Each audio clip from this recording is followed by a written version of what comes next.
forced to leave her home after last year's Brumadinho Dam disaster that killed 270 people. Indigenous woman Angoho Patakso Hahahe is now fighting the coronavirus sweeping through her community in the concrete jungle of a favela far from her ancestral home.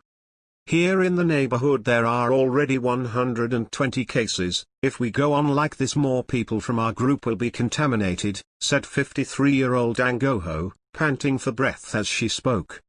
The Patakso Hahahe people are an 11,000-strong indigenous group from Bahia in northeastern Brazil. But Angoho and her husband Hayo, the community's chief, are living in a 2-room concrete house in Vila Victoria, on the outskirts of Belo Horizonte, one of Brazil's biggest cities and a world away from their ancestral home. They were diagnosed with COVID-19 in early July and are trying to fight the disease with a combination of ancient tribal remedies and Western medicine. Suffering from fever, she coughs a lot and sometimes has trouble breathing. 5 other members of her family also have symptoms of COVID-19. 13 families from her village have settled in Vila Vitória, and others have left for other Brazilian states. It is her family's 3rd home, having originally been 4-star of Bahia. In Bahia we were deprived of water on our land because of the eucalyptus farms in the area and we left in search of better living conditions, she said, speaking slowly and haltingly because of her breathing problems. Together with about 20 other Patakso Hahahe families, they traveled more than 1,000 kilometers, 600 miles, to settle on the banks of the Pariopiba River in Minas Gerais state.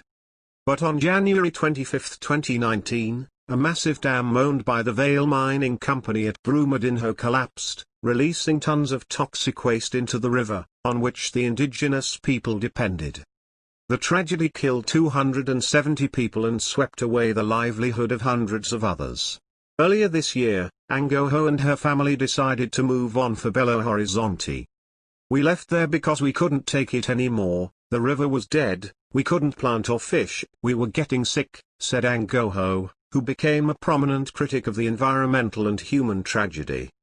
Millions of tons of toxic mining waste engulfed houses, farms and waterways, devastating the mineral-rich region in the southeastern state of Minas Gerais. Living in peace. From the roof of their modest red brick house in the favela, Angoho gazes out over an urban landscape that stretches as far as the eye can see.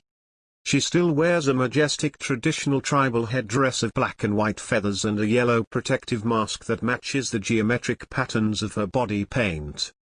Some days, her husband is unable to leave his bed with COVID-19. She tries to treat him with traditional remedies, including herbal teas made from ginger, avocado pits, tobacco leaves or rosemary. Her family is among those receiving compensation from the Vale mining conglomerate, following a court decision in the wake of the disaster. But she says it is not enough and the family has to rely on donations to survive. But we don't want to live on donations. We know how to plant, we know how to make crafts. We just want our land back so that we can live in peace, she says.